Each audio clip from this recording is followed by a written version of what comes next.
Welcome to the Nerds of Comedy.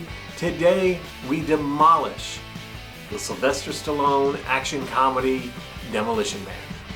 You see what I did right there? Also on today's episode, we are joined by sketch comedian Keys Wrenn. Watch as Keys struggles to draw a parallel between what is going on right now with the pandemic and what is happening in the movie. If you watch closely, you can actually see him suffer a brain aneurysm. Also on today's episode, Brad McMurran heats up his rivalry with fellow Nerds of Comedy co-host Hillary Stallings, and he explains his disdain for the humor of Rob Schneider. All this and more is coming up next on the Nerds of Comedy.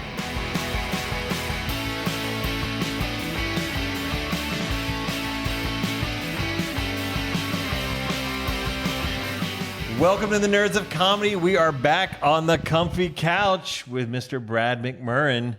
How are you, brother? Back, baby. I'm back, and I'm better than Hillary. That's right. And today we are going to be talking about Demolition Man. Yeah. We're here with Keys Wrenn. We're here at the lobby of the Push Comedy Theater with Keys. He is a sketch comedian who does a lot of stuff here at the Push. I do some things. Yes, you do. Welcome to the show. Thank you, guys. I appreciate you having me. I'm glad you're here. So you picked, when we asked for people to send in comedies, you picked Demolition Man. Yeah. Why Demolition Man? Well, here's the thing. I didn't know how much of a comedy it really needed to be. So I picked a movie that I would like to talk about on a podcast kind of thing. And so Demolition Man was one of my favorite movies when I was a kid. Kind of does it holds up a little bit now. It's actually the relevance with what's going on today and Demolition Man are almost like on the same level to some degrees. So it's kind of eerie in a way, but it is a comedy. There's some funny stuff in there. So yeah, I would say I counted parts that. It was definitely almost like satire. What's with the face? Well, I just, if I may say something, did you just compare Demolition Man to the pandemic? I want to know right now. I need to know before we can go any further. Go on. What you said that there were parallels. Well, I mean, yeah. I mean, when you think about hypothetical situations, like the it's in '96. It starts in '96. And then they go into the future. I mean, I know I'm jumping around, but like the basically where you want me to get to is like it's 2032. So it's like, oh man, maybe this is what 2032 is really gonna be like. We're not that I'll far buy away. that. You finally got there at the end. I was confused. You're saying that we could get all virtualistic and stuff. Yeah. Well, they hit on a lot of things. You can talk to somebody on a screen in your car. We're not. We got automatic driving, not to that extent.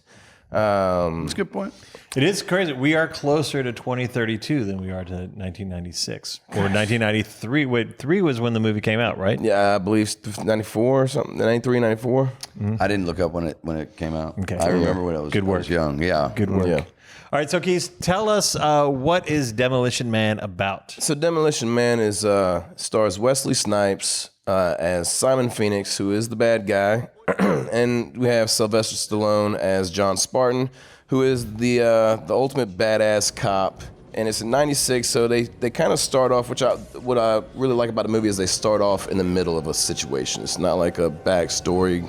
We're pretty much right there where John Spartan drops off into the warehouse, and he's finally cornered Simon Phoenix, and it's a hostage situation, 20 or 30 hostages that Simon Phoenix has, and basically Spartan wants to get Phoenix so bad, he ends up blowing up the whole damn warehouse after Phoenix has told him that the hostages are not here.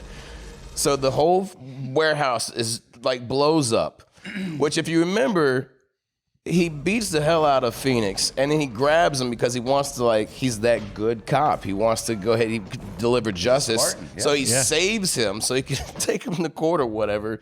And he throws him on his shoulders, and the building, if you remember, it's destroyed. I mean, there's nothing left, but somehow he jumped out of a window, I guess, and And then, like, we're talking about, like, 3 minutes later, he's, John Spartan, I can't believe you did that. He's like, come on, Chief. Damn it, John, I'm tired of this Demolition Man shit. You are not supposed to come down here. You are not supposed to attempt the arrest of Phoenix single-handed. And you are not supposed to blow anything up. Well, I mean, he is, supposedly his nickname on the force is the Demolition Man, because whatever case he's on, he's just going to cause wanton destruction wherever he goes. So then what it came about was when they had both of them. They had Phoenix, and Phoenix tells them that that the hostages were in the warehouse and that he actually killed them all. And so then they both went down for at the same time. Yeah. And then they got cryogenically frozen, which I didn't really understand that, right? We're just like, both of these guys are apparent murderers now. One is definitely known. The other one he accidentally killed 30 people. Yeah, and then they go straight into like cryogen. There's, John Spartan, you were sentenced. Yeah. They have the technology to cryogenically freeze people, prisoners, and rehabilitate them while they're frozen, but they don't have the forensics capability to tell if a person was killed in an explosion or was killed prior, which you find out eventually later in the movie that Simon had already killed all these hostages. They were already dead before they got blown up. They were cold, baby. Yeah, so he had already killed them. The bodies happened to be there, which I thought was pretty awesome. Which is like, he said he was like, I was frozen for 32 years with a smile on my face. I'm with you though. We were discussing this a little bit earlier. I'm glad you picked this one. This was I thought it was fun. So this is an action adventure, but it definitely has comedy in it. So basically, it's kind of like a fish out of water story. So he wakes up, or they unfreeze him. Simon is unfrozen and goes on this rampage. So Phoenix hit his parole date, and so that's why they end up unfreezing him, I guess, to assess his situation, and then, but the way that the governor mayor dude, I can't remember his name, was Kosha or whatever it was. I guess when he did his rehabilitation, he had set Phoenix up to be this assassin, pretty much badass. So the rehabilitation that he had put into his head was he's like martial artist. I mean, he's a computer expert. He's everything that you could think weapons of. expert. All sorts of hand-to-hand combat. So they've outlawed anything that is essentially bad for you, but there is still a group of people. Dennis Leary's group on the underground. Yeah, the Scrubs or the Scabs, or they have some weird name for them. But he wants them wiped out and any other kind of like remaining freedoms by having Phoenix running around. He can then justify taking away more freedoms from kind of murder, death, kill. It's kind of what I was saying with the parallels, right? Where it's like back then and when this movie was made, and kind of where it's at now, where it's like if you conspiracy theorists, we're not gonna get into that, but just like how certain people think how things are going now aren't the way that what we see. And so like the governor mayor, like you said, he had released him. He released Phoenix. With this knowledge to run rampant, just exactly what you said, and rehashing, I guess, to kind of do all these things because they live in this very nice society. Like these cops have never arrested anybody. With a firm tone of voice, demand maniac lie down with hands behind back. Simon Phoenix, lie down with your hands behind your back. We have to talk about it. We have a young Sandra Bullock in it, who is adorable. I would say I'm not she is adorable. Normally a Sandra Bullock fan, but I did love her, and she is just like this. So cute. I love dogs. The dogs kids love to bite. She played that role really, really well. No, she's really like did. kind of like she had a little bit of a bad side. You know what I mean? By the way, can we talk about that weird sex scene in there where they had this kind of 1984 kind of feel? Weird. That was like one of the beauties of this whole movie, where like John Spartan is a guy from '96, so he does things from that timeline where nobody does anything that he did at all. Yeah, you can't cuss, you can't smoke, he's always you can't drink alcohol. No caffeine, no salt, no meats. And he eats a rat burger. Yeah. And loves it. Yeah. Yeah, he's like, oh, well, okay. But yeah, so when they get to that sex scene, Yeah, she's like, I want to have sex with you. And he's like, oh, hell yeah. He's like, okay. And she just puts this thing on his head. All right, look, you ready? And he's like, what the hell? They go through that Like, whole oh, I VR don't thing. understand. It was really trippy, like, because I had to kind Real of... quick, are you going to do the Stallone Whole impression the rest of the time, show? yeah. Yeah. That's what She I was tried afraid of. knocking me down. That's a different movie. That's We'll a go different on. movie. Yeah, but a good one. There's no exchanging of bodily fluids, so like no kissing. It's a very sterile future. Yeah, one of the side notes when Huxley was talking to him was that he's like, well, how Huxley. do you get... Which is Yeah. named after Yeah, all. yeah. I didn't even catch that until right now. He asked her, how Is do that you Brave get New World? Yeah. Yeah. Oh, yeah. When you get how does people get pregnant? And she's like, well, we go to the lab. So like at some point, people stop having sex, and if they want to have a baby, they Like in go vitro to the or lab. something, right? Yeah, and I think they had to get permission in order to have Yeah, kids. It's yeah, a very, like I said, it's a very regimented society. And just Ed Carden is another member of the Pushers and has been with us since the beginning. And he would be killing me. And you know what's going to come up here is I forget what he calls it, but he said in all of movie history, there's a dangle in this movie that isn't answered. And he's absolutely right. I just saw this again the other night, and thank you for making me watch this. Right. Was the 3 shells for the toilet paper? But the place where you're supposed to have the toilet paper, you got this little shelf with 3 seashells on it. He doesn't know how to use the 3 seashells. So they don't have toilet paper in Wasn't it order to 3 use shells? yeah Is that in what order it to was? use Yeah, the it's 3 bathroom. shells. Yeah, you use 3 shells, which is never explained. Never, but he has one moment where he comes out, and you're gonna get it again from me. Is where he comes out and he's like, doesn't he get it at one point in time? No, I don't think he ever button does. for the whole movie is while after him and her made out, and then Phoenix is dead. The button is, okay, I got a question. What is up with those 3 seashells? And then the credits start rolling. Throwing my age out in this, if you don't mind, is that you have a Wesley Snipes with the blonde hair, which he hated. and that if you remember, there was a fight between Dennis Rodman, the basketball player that played for the Bulls. So I'm actually going to say I think this movie must be 96. Is actually what my brain's thinking, or 95. The movie was based in 96. I want to say I think it's And they had 95. a huge argument about a trend, like who had started Came the trend. 93 because Judge Dredd was 95. Okay. Yeah. But there was this big thing that, like, where Wesley Snipes said he had copied his style, and you remember Rodman always had the hair and everything like that. So yeah, it was definitely 90s. And I do need to throw in one other thing about it. The fight scenes are really fun. Really good. That one scene when they're in the museum towards the beginning of the movie is really badass. At one point, Sylvester Stallone has an old TV set, from the 80s, and he's like swinging it around like a mace. And I think he says, "Smile, you're on TV." Yeah. Yeah, there's still like some cheesy lines. I'm not quite sure. What is Wesley Snipes' background as a fighter? Because I did read where they had to go to him and tell him to slow down. I don't know some his of his background. moves because they think, weren't I getting. think he's an actor, man. I mean, because you had No, Wesley Snipes is like, dude, in every movie he ever does, he's throwing some really good kicks and punch. I mean, like, it's not like a Steven Seagal movie where it's just that's what I'm about to say. He's not Seagal or Van Damme. He's like, kind of. I think he must have had some sort of training. I think he's just athletic, is what I think. Yeah, But they actually had to tell him to white man can't jump too. slow down his moves because the camera wasn't able to pick them all up. Yeah. Oh, I bet he loves that Yeah. one. He's too quick for the camera. Exactly. And he plays it very, it's very over the top, very comic booky type villain. But in this type of movie, it really works. Oh, it really did. I enjoyed him as a villain, like start to finish. Like, I mean, he, from the opening to the end, I thought he had a really great character.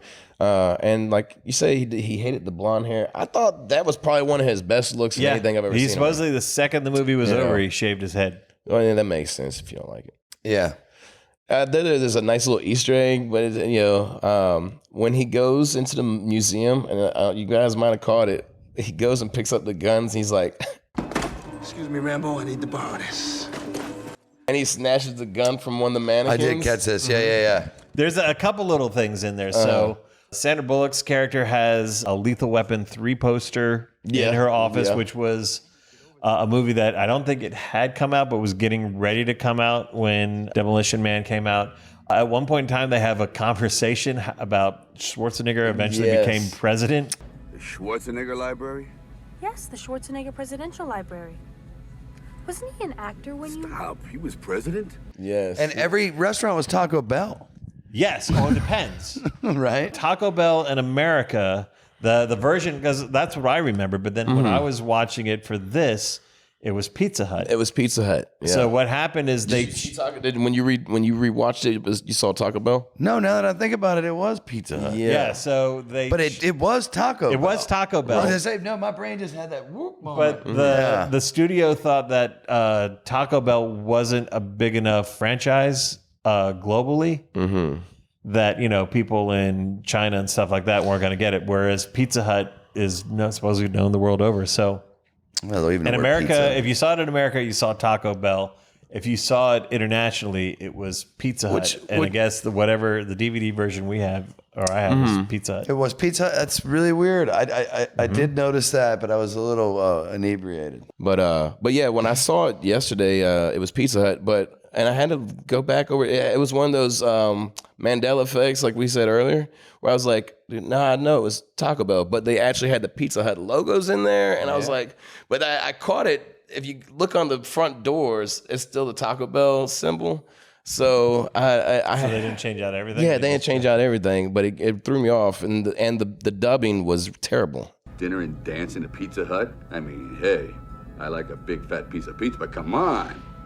Your tone is quasi-facetious, but you do not realize that Pizza Hut was the only restaurant to survive the franchise wars. Yeah. And then, we have to talk about it. I think it's probably why we're doing the impersonations, is this is the man. What's the SNL actor that's in this? Rob Schneider. Rob Schneider, thank you. Yeah, who we got to bring up here for a minute is he kind of rode on his coattails for like 2 movies because he was in Drudge to I am the law. That was my favorite line of that movie. Mr. I am the law. I am the law. Yeah, whatever it was. But I remember like this guy, like, and I'm gonna probably get in trouble because I really don't have anything against him. I've never really enjoyed this guy all that much. You didn't like Deuce Bigalow? No, not he. I tell you what, I think I remember laughing at him once. Did he fall? And there was one. Was he the one that was like, "You can do it," or was that? That was Waterboy. Yeah. Yeah, I was down with that. Like I could laugh at him, but no, Deuce Bigalow, I laughed at. You're right. Yeah, he was it's still pretty bad. He was in Big the Daddy. narcoleptic bowler made me laugh. He was in Big Daddy, where he was trying to teach the kid how to say hippopotamus, and he's like, hip hop anonymous. Yeah, this is what I'm bringing up this for. Yeah, it's like I can't. I see what you're saying, but like, yeah, but again, sadly though, I wanted to bring this up because like I don't like him in Adam Sandler movies, but I do like him in Stallone movies. Yeah, I don't know why that's weird. For he me. has a really, really small part. I was telling you earlier is that for a long time I have this one and Judge Dredd because they came out 2 years apart. Yeah. Both had Stallone, Rob Schneider, both set in the future. So my mind had started kind of merging the two together. So when you first said we're doing Demolition Man, I was like, ugh. He loves the other one too, though. Judge Dredd. Yeah, that's another big one for him. You do like Judge Dredd? See, I hated Judge Dredd. Here's the thing is that I haven't seen Demolition Man. I might have seen it once in the last 25 years. You know what I mean? But when I was a kid, when it came out, you know, that was one of those movies I could watch quite a few times. Hell yeah. The same with Judge Dredd, but it's also the same as I haven't seen Judge Dredd in 25 years. I was surprised how well this movie actually holds up. I was am too. entertained from start to finish. And even Christy, my wife, the other night I was watching it, and she's like, what are you watching? I was like, Demolition Man? She's like, I thought so. Like, she was kind of like pumped. Oh, yeah. Well, let me ask you this, because I was a little inebriated or falling asleep at some point in time when I resaw it. He and I are huge police fans. I want to talk about this. This is in this movie, right? Was it on the soundtrack? Oh, so tell them what it is. Okay, so there is a song by the Police called Demolition Man. Okay. Although I did a little research on this, so it's actually a Grace Jones song. Sting wrote it. Grace Jones recorded it. And then a little bit after that, the Police recorded it, but it was a big hit for Grace Jones. Not that big of a hit for the Police. I don't even know if they released it as a single. So it wasn't a song written for the movie. It was written in Machine? a song called... Is this Ghost of the Machine? Yeah, it was Grace Jones recorded it. Both Grace Jones and the Police recorded it in 1981. And this movie came out in 93. So but Sting re-recorded it for the movie. Okay. Which is playing during the end credits. It's the end, right? And Yeah, it sucks. I heard it. It's like nowhere near what the original one was. Again, I'm not a big fan of the song Demolition. It's like one of my, not my favorite Police song. Yeah. Yeah, it has like a weird horn arrangement. But I did go and listen to the Grace Jones version, and I actually like her version best of all three, which is weird. She's been a weird pattern. I just watched View to a Kill not too long ago. I was on. I remember that movie. Now, if you don't mind my jumping in as host here a little bit with you on this. You've got, would you say that this movie or that these kind of movies have influenced you as an artist or a comedian? No. I mean, like we waited that long. No, I can't say that they actually have. I don't know. I see a little tough guy in Keys when he plays stuff. I can see a little like I can see a little influence from like you were saying earlier. I mean, Matt, you're behind the camera. He has a little bravado. There's a little bravado about you. Well, I mean, but that's natural. I can't help that. That's not something I can change. I tried. It was like trying to quit cigarettes. It lasted for like a couple wait hours. a minute. Right before we came to the air, you know what's funny is Keys thinks he has bravado, but at the end of the day, he's Benjamin Bratt at the end of the movie. I forgot about Benjamin Bratt. Yeah. He's got the leather jacket on. He hangs out with the sewer people for like 2 hours. He's like gone native. Yeah. You got bopped on the head and now you're the man, right? And what? Yeah, sure. He had just said right before we went on the air, he said he wears that hat because it makes his chin look more masculine. So here's the thing about the movie, right? That trips me out is that they have certain things that they don't really lead up to. So you have when they're all in the sewer and they're all getting shot up, which Dennis Leary, right? Yeah. So they have that red car, or what was it, a Thunderbird? Yeah, or something. The old the Pontiac or whatever. Yeah. Or Oldsmobile. Yeah. So Simon Phoenix gets away, and then Stallone happens to find, and this is the first time he's ever been in the sewer, but somehow he knows that there's an elevator that goes up to the top. And so he finds it, he just finds it, it's right there. He finds the button, and she's like, what we're going to do? He's like, we're going to go up. And so Simon, he's up on top, and then like this elevator comes busting through a store floor with the car in it. Phoenix had jumped in the cop car and he rode off, and that's what happens. He just somehow he finds this elevator. The car was in the elevator and it shoots up, and then he's like, "Buckle up," and then they just dart off. And it's like there was no how do you know that? But it's like a suspension of disbelief. Yeah, I hate that phrase, but that's kind of one of those things. But it's Dennis Leary. And here's the thing that bothered me is that Phoenix was rehabilitated to be an assassin to kill Dennis Leary, and we never really got anything out of who he is exactly. I guess he's sort of the lord of the underground. Yeah, but even by his own admission, he's like not really a leader. He says, Right. I say stuff, and sometimes people follow me. And then they gave him a weird, and I like this guy. Like obviously he's made a hell of a career for himself, right? But they made him do a little bit of that old MTV stick in Which there. I loved. Oh yeah, I loved that it. one. I'm coming with me and ask about pies. You're going there with me. You Yeah, know, all that he's stuff like he this does, fast talking I kind did of love guy. that. Yeah. I want high cholesterol. I want to eat bacon and butter and buckets of cheese, okay? I want to smoke a Cuban cigar the size of Cincinnati in the non-smoking section. I want to run through the streets naked with green jello all over my body reading Playboy magazine. Why? Because I suddenly might feel the need. Yeah, is it they kind of gave him like just a little moment of it in there, but no, like I said, I really enjoyed it. This was so mindless and going through everything we're going with TV watching, which is going to be skyrocketing is. I enjoyed this one. Yeah, I had a blast with this. Like I said, I was Not looking forward to it. Not that I wasn't looking forward to it. I was just like, not looking forward again, to it. I get this confused with Judge Dredd, which I do not like Judge You Dredd. do not. Yeah, I do not like. You do. I do all over Judge Dredd. You do all over. Do not. Did you guys catch when Phoenix goes to release all the other prisoners, and he's going through the names of the people who are frozen? Jeffrey Dahmer is like Jeffrey Dahmer. He's like, Jeffrey Dahmer's here. He's like, I gotta get that guy. And they obviously didn't have time to get Jeffrey. Yeah, like Jeffrey Dahmer was cryogenically frozen. You know who I love? The one character I really got like. killed in jail. That Come out to be true. Yeah. Wait. No, what? that happened after the movie came out. Yeah. Right. Well, no, I know that.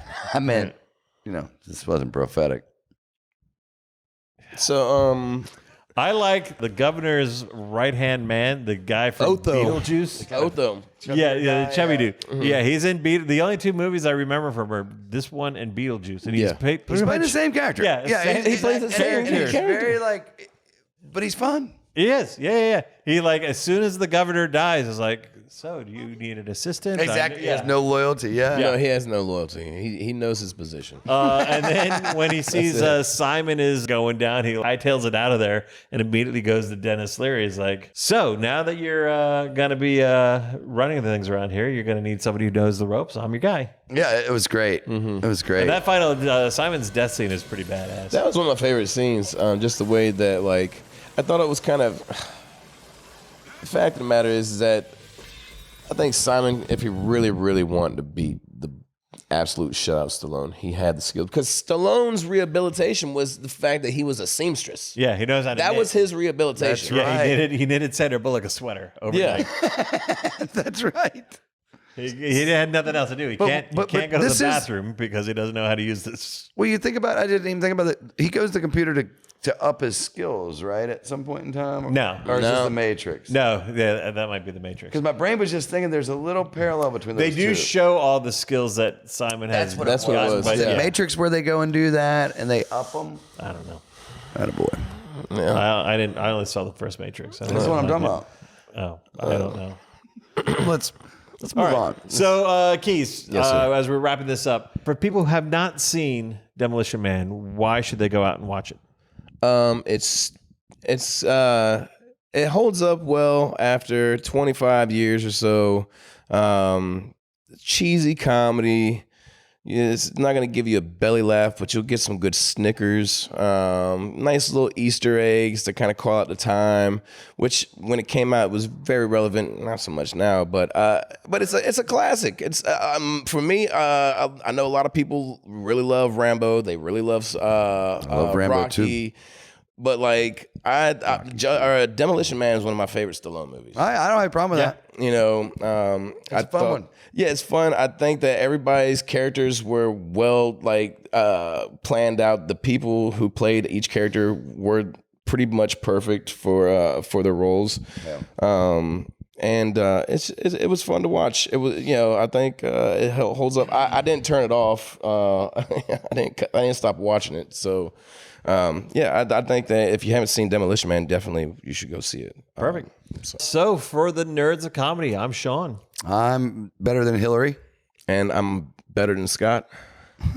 Wow. Oh, throwing some shade been left thrown and out. right. Scott's All in right. phase for the radio. He'll hear this. And I'm better than everyone because it's my show. I'm Keys. This has been the Nerds of Comedy. We will see you next week. Boom.